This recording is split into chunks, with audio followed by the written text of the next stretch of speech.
Good morning students. आज हम class 10th का चैप्टर बड़े भाई साहब पढ़ने जा रहे हैं। इसके लेखक हैं प्रेमचंद जी। आज तक हमने प्रेमचंद के कई लेख पढ़े हैं।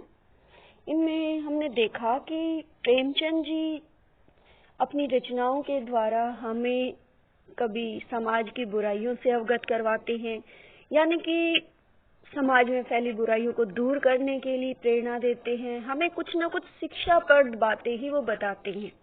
यहाँ भी एक ऐसा ही है कि यहाँ पर बड़े भाई साहब, यहाँ पे पाठ का जैसे नाम है बड़े भाई साहब। यहाँ पर दो भाई हैं।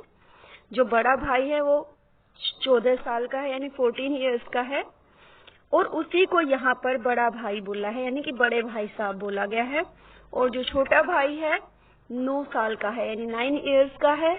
और यहाँ पर जो बातें होती हैं वो स्पेशली 9 ईयर्स के छोटे भाई के बारे में बातें हैं कि जो 9 साल का जो लड़का है वो पढ़ने में तो ठीक ठाक है, लेकिन वो मौज मस्ती, खेल, यानी कि बहुत खेल भी खेलता रहता है साथ में। लेकिन जो उसका बड़ा भाई है वो हमेशा मतलब अपने आप में अपने छोटे भाई को ये दिखाता रहता था कि मैं बहुत बड़ा हूँ, मेरा बहुत ज्यादा एक्सपीरियंस है। और इससे क्या होता है कि भाई वो अपने छोटे भाई को बड़ा ही आदर्श बनाना चाहता है, ताकि वो बड़ा होकर के अच्छा अफसर बने, पढ़ लिख करके बड़ा एक आदमी बन जाए। इसलिए वो जो बड़ा भाई है, जो बड़े भाई साहब यानी 14 ईयर्स का जो भाई है, वो हमेशा ही अपने छोटे भाई को आदर्श बनाने की कोशिश करता रहता है। और इस कोशिश में क्या होता है कि जो बड़ा भाई है वो पढ़ने में कमजोर है।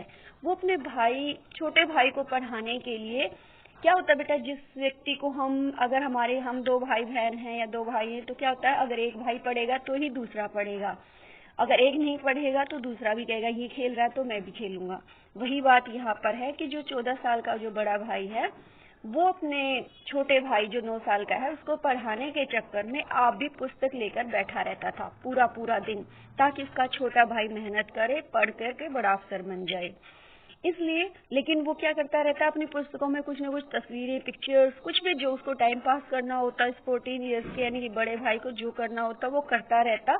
और वो सोचता कि वो अपने छोटे भाई को ये दिखा रहा है कि वो पढ़ रहा है तो छोटा भाई भी पढ़ने लग जाएगा। फिर भी भाई साहब अपने जीवन की सच्चाइयों और दुनिया जहान की अच्छाइयों बुराइयों पर शिक्षा देते रहते हैं, यानी कि एक तरह से ये तो कहता है कि जैसे मैं पढ़ रहा हूँ तुम भी वैसे ही पढ़ो। तो इसके साथ ही वो लेकिन वो असलियत में पढ़ नहीं रहा है, और ना तो वो अच्छे से पढ़ पा रहा है क्योंकि उसका मन नहीं है, उसका दिमाग नहीं चलता है, लेकिन वो अपने भाई को अच्छा इंसान बनाना चाहता है। तो क्या होता है बेटा, वो फिर भी उसको खुद कमजोर है पढ़ाई में, लेकिन अपने भाई को वो शिक्षा देता रहता है। इस फेर में वो ना तो जीवन में बचपन के 14 ईयर्स का बच्चा कितना बड़ा होता है, वो छोटा सा ही होता है, तो वो उसका बचपन भी उसमें घुल जाता है, यानी कि एक तरह से पुस्तकें हाथ में सिर्फ लिए बैठे रहता है और ताकि उसका छोटा भाई पढ़ सके, इसलिए उसका बचपन भी यहाँ पर कुर्बान हो जाता है। ये पूरी जो कहानी है, जो शिक्षा हमें यहाँ प्रेमचंद जी देना चाहते हैं कि जो बड़ा भाई है वो अपने छोटे भाई को महान कैसे बनाता है और इसके लिए उसे क्या क्या त्याग करने पड़ते हैं। ये जो आपका पहला पेज है इसमें क्या बताया गया बेटा कि एक 14 साल का बच्चा, दूसरा 9 साल का है, तो दोनों ही भाई यानी कि इनमें 5 साल का अंतर है, एक 14 ईयर्स का है, एक 9 ईयर्स का है। तो छोटे भाई से 3 कक्षा आगे बड़े भाई साहब कोई काम जल्दबाजी में नहीं करते थे, यानी कि जो है छोटा भाई से 3 कक्षा आगे था बड़ा भाई, और वो कोई भी काम जल्दबाजी में नहीं करते थे। उन पर छोटे भाई की निगरानी का जिम्मा था, यानी कि छोटे भाई को संभालना था। बड़े भाई साहब हर वक्त पढ़ते रहते थे, पढ़ते रहते का मतलब सिर्फ पढ़ते रहने का दिखावा करते रहते थे, लेकिन पढ़ाई की जगह अपनी किताबों पे उल जुलूल बातें लिखते और तस्वीर बनाते रहते थे। लेकिन जो है छोटा भाई, उसका मन तो हमेशा खेल कूद में ही रहता था। भाई साहब उसे समझाते कि पढ़ाई कोई मजाक नहीं है, उसका उदाहरण देते कि हर वक्त पढ़ते रहते हैं। फिर उसका जो भाई है वो कहता कि आप तो हर वक्त पढ़ते रहते हैं। भाई साहब छोटे भाई से कहते हैं कि उसका यही हाल रहा तो वह एक दर्जे में पड़ा रहेगा, बेहतर है कि वह घर लौट जाए। यानी कि जब उसका भाई कहीं बाहर, यानी छोटा भाई कहीं बाहर खेल रहा होता तो बड़ा भाई उसको डांटता और कहता कि ऐसे ही खेलते रहे तो दर्जा दर्जा मतलब इसी कक्षा में पड़े रहोगे, तुम पास नहीं होगे। एक तरह से यहाँ पर जो है बड़ा भाई, अब यहाँ पर दिखाया गया बेटा लास्ट की एक तरह से लास्ट पहरे की दूसरी लाइन में कि यहाँ पर कि दिखाया गया है कि जो बड़ा भाई था वो किताबों में की हंसियों पर चिड़ियों, कुत्ते, बिल्लियों तस्वीरें बनाया करता था। यानी कि जो पढ़ने का नाटक करता था तो उस पर ये जो नीचे का पैरा है उसमें ये दिखाया गया है कि जो बड़ा भाई पढ़ने का नाटक करता तो ये हरकतें करता था। अब बेटा हम अगले पेज पर करेंगे। बेटा यहाँ पर बताया गया है कि जो छोटा भाई था उसके लिए 1 घंटा भी पुस्तक लेकर बैठना बड़ा पहाड़ की तरह था। यानी कि वो 1 घंटे से ज्यादा नहीं पढ़ पाता था और उसे खेलने में यानी खेलना उसको ज्यादा पसंद था, इसलिए वो खेल खेलता था। क्या खेल खेलता था देखो दूसरी लाइन में, कंकरियां उछालता, कभी कागज की तितलियां उड़ाता, तो कभी कोई साथी मिल गया तो पूछना ही क्या। यानी कि एक तरह से उनके साथ चारदीवारी पर चढ़कर उछल कूद करना, फाटक पर सवार होना, मोटर कार का आनंद उठाना, यानी कि एक तरह से वो ये खेल खेलता था। तो इसमें क्वेश्चन हो सकता है कि छोटे भाई को कौन कौन से खेल खेलने पसंद है, तो ये चीजें हैं यहाँ पर। और जब छोटे भाई को यहाँ पर खेलता हुआ देखता है बड़ा भाई तो बड़ा भाई उसको डांटता है, कहता है कि ऐसे ही मतलब एक तरह से लेकिन कहता है कि बड़े भाई की लताड़, यानी कि जब उसका बड़ा भाई उसको डांटता तो ये क्या होता कि बड़े भाई की लताड़ पर छोटा भाई निराश होकर घर लौटने की बात सोचता। यानी कि जो छोटा भाई जब खेल रहा होता तो उसका भाई जब उसे डांटता तो वो घर जाने के बारे में सोचता। निराशा दूर होने पर वह पढ़ाई की गंभीरता से करने के लिए टाइम टेबल बनाता। यानी कि उसके भाई ने उसको डांटा। क्या होता है बेटा, जब हमें पेरेंट्स पढ़ने के लिए मोटिवेट करते हैं या हमें डांटते हैं तो थोड़ी देर निराश रहने के बाद हम ये प्रण कर लेते हैं कि आज से अच्छे से टाइम टेबल बनाएंगे, पढ़ेंगे।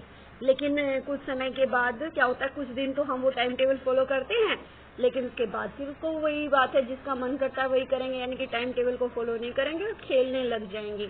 वही स्थिति यहाँ छोटे भाई की है।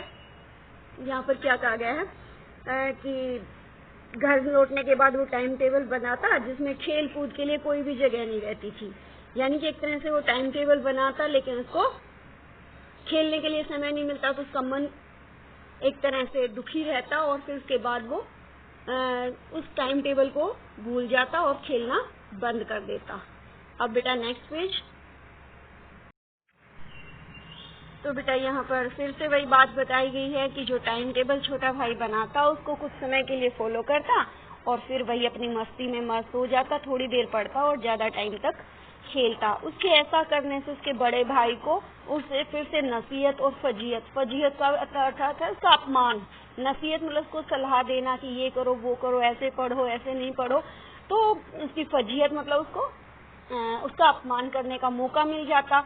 लेकिन बड़े भाई की घुड़कियां और डांट फटकार का उस पर कोई असर नहीं होता। यानी कि उसका भाई जो है ना उसको डांटता तो उस पर कोई असर नहीं होता और वो खेल कूद में मस्त रहता।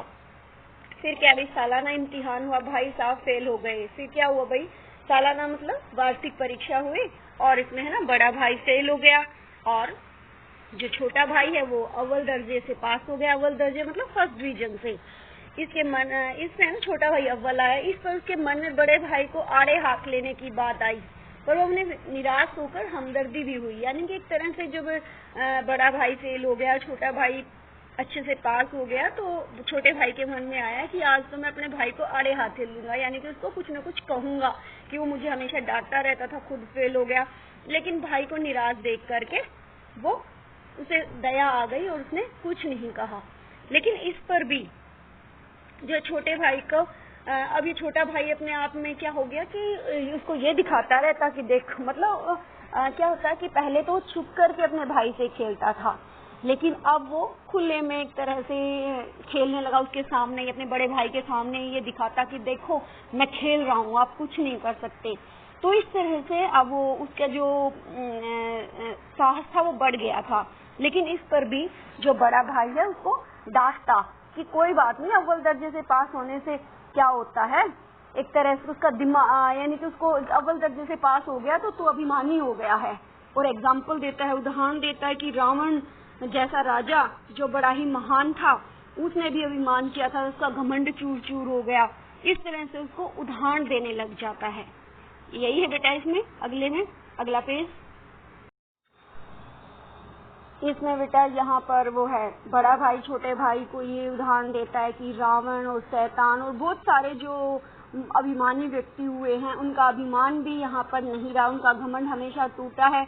तो ये सबके उदाहरण दे करके अपने भाई को समझाता है। उसे नसीहत देते हुए भाई साहब बोले, महज परीक्षा पास कर लेना कोई बड़ी चीज नहीं है, असल चीज बुद्धि का विकास है। बुद्धि का विकास यानी कि हमें कौन सा कार्य कैसा करना चाहिए, किस समय करना चाहिए, समाज के लोगों के साथ कैसा व्यवहार करना चाहिए, यानी इस तरह का एक्सपीरियंस। जो क्या होता है कि उम्र के साथ वो एक्सपीरियंस हमें मिलता है।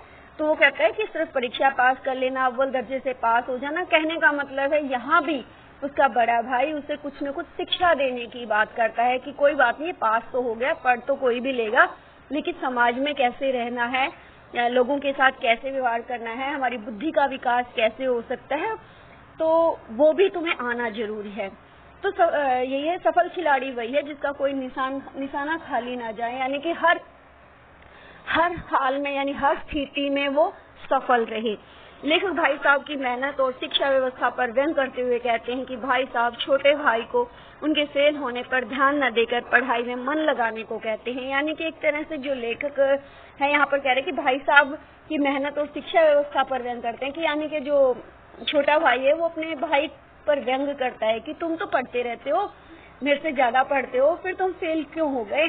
तो इस तरह से उस पर व्यंग करते हैं। तो इस पर भाई साहब से बताते हैं कि जब वह उनकी कक्षा में आएगा तो बहुत ही खुराफाती याद करनी होगी जो टेढ़ी खीर है। यानी कि एक तरह से यहाँ भी बड़ा भाई छोटे भाई को डरा रहा है और डरा करके समझाने की कोशिश कर रहा है कि ये जो छोटी कक्षाएं थी, ये तो तुमने अच्छे नंबरों से पास कर ली, लेकिन जब मैं तो तुम्हारी से बड़ी कक्षा में हूँ, मेरी कक्षा में आओगे तो वहाँ के उन पुस्तकों को पढ़ना बड़ा मुश्किल होगा, यानी टेढ़ी खीर होगा, फिर देखते हैं कैसे पास होते हो। ये इसमें यही है बेटा। नेक्स्ट, यहाँ पर बड़ा भाई ये भी कहता है कि सिर्फ पुस्तकों को रट लेने से ही भविष्य का निर्माण नहीं होता। भविष्य की वो भयानक तस्वीरें उन्हें दिखाते हैं कि भाई छोटे भाई को समझाते हुए कहते हैं कि संसार का ज्यादा अनुभव है, कि मुझे संसार का ज्यादा अनुभव तुमसे ज्यादा, इसलिए वह उनकी बात गांठ बांधे नहीं तो पछताएगा। अर्थात यानी कि जो बातें बड़ा भाई बता रहा है वो छोटे भाई को कह रहा है कि तुम है ना मेरी बातों को सुनो, समझो, उसको गांठ बांध लो, उसको फॉलो करो। अगर नहीं बांधोगे या मेरी बातों को नहीं मानोगे तो पछताओगे। उनकी बातें सुनकर छोटे भाई का विश्वास डोल गया, यानी कि छोटा भाई है वो बड़े भाई की बातों को समझ गया कि ये तो एक तरह से बड़ा भाई इसको डरा रहा था ताकि उसका जो विश्वास था वो कमजोर हो जाए, वो पढ़ने लग जाए। तो इसका विश्वास है वो डोल गया, परंतु पढ़ाई लिखाई में उसका मन फिर भी नहीं लगता था। फिर कड़ी मेहनत के बावजूद भी भाई साहब परीक्षा में फिर से फेल हो गए, यानी कि अगली बार फिर से फेल हो गए, और छोटा भाई थोड़ा पढ़कर भी अव्वल आया, यानी कि अब की बार भी वो आ गया अव्वल। छोटे भाई को लगा भाई साहब उसकी फजीयत नहीं कर पाएंगे, अर्थात वो 2-3 बार फेल हो गए हैं तो अब जो है उसका फजीयत मतलब अपमान नहीं कर पाएंगे। तो यानी कि इस तरह से इसमें बताया गया है कि छोटा भाई थोड़ा पढ़ करके भी कक्षा में अव्वल आता है, लेकिन बड़ा भाई उसके अव्वल आने पर भी उसे अलग अलग तरीके से आदर्श बनने के लिए डराता रहता है, उसको शिक्षा देता रहता है। ये सब है। अब नेक्स्ट पेज। अब बेटा यहाँ पर क्या बताता है दूसरे पैरे में कि जो बड़ा भाई है वो फेल हो गया और अब उनके बीच सिर्फ एक दर्जे का यानी कि एक कक्षा का अंतर रह गया। तो छोटा भाई ये सोचने लगा कि अब एक बार अगर वो और फेल हो गए तो वो बराबर की कक्षा में आ जाएंगे और फिर वो जो है बड़ा भाई उसका फजीयत मतलब अपमान नहीं कर पाएगा। लेकिन मैंने इस विचार को दिल में ही बलपूर्वक निकाल डाला, यानी कि एक तरह से वो उसको अपने भाई को कुछ कहना चाहता था कि तुम फेल क्यों हो गए, ऐसी वैसी बातें, लेकिन छोटे भाई ने उसको अपने मन से निकाल दिया। आखिर वह मुझे मेरे हित के विचार से ही तो डांटते हैं, यानी कि मेरी भलाई के लिए ही तो मुझे डांटते हैं, मुझे नसीहत देते हैं, यानी कि इन सब जो बातें वो उन्हें कहते हैं तो महसूस करते हैं कि उनकी नसीहतों के कारण ही तो मैं पास हुआ। यानी कि अगर उसका भाई से नहीं डराता, उसे नसीहत नहीं देता तो पास नहीं होता। भाई साहब भी अब कुछ नरम पड़ गए थे, इस बीच छोटा भाई ज्यादा स्वच्छंद हो गया, स्वच्छंद मतलब आजाद हो गया और पढ़ाई लिखाई उसकी काफी कम कर दी। उसने अब पतंग उड़ाने का एक नया शौक पाल लिया था। इस शौक को वह भाई साहब से छुपकर पूरा करता था, क्योंकि वह उन्हें संदेह नहीं होने देना चाहता था कि उसकी नजरों में उसका लिहाज मतलब उसकी इज्जत कम हो गई है। यानी कि अब वो जो है छुप करके, यानी कि छोटे भाई को अब पतंग उड़ाने का भी नया शौक चढ़ गया था और वो पतंग उड़ाने चले जाते, लेकिन छुप करके जाते थे। एक दिन जो है संध्या के समय जो वो पतंग उड़ा रहे थे, कनकोए लूटने के मतलब एक तरह से वो पतंग उड़ा रहे थे, तो क्या हुआ कि क्या होता है बेटा, जब पतंग उड़ाते हैं तो एक पतंग दूसरे पतंग को काटती है, तो पतंग कटने के बाद क्या होता है कि उस पतंग को लूटने के लिए बच्चे दौड़ पड़ते हैं। तो ऐसे ही जो छोटा भाई है वो भी पतंग को लूटने के लिए दौड़ता है, लेकिन उसकी मुठभेड़ अपने भाई से हो जाती है, यानी कि उसका भाई उसके सामने आ जाता है। क्योंकि एक शाम छोटा भाई कनकोआ मतलब वो पतंग लूटने दौड़ा जा रहा था, तभी भाई साहब वहां आ गए और क्रोध होकर उससे बोले कि उसे अपनी पोजीशन का ध्यान रखना चाहिए। ऐसी समझदारी किस काम की जो आत्मसम्मान की हत्या कर दे। भाई साहब ने कहा कि उसकी जिंदगी के तजुर्बे की वह बड़ी बड़ी डिग्रियां लेकर भी बराबरी नहीं कर सकता।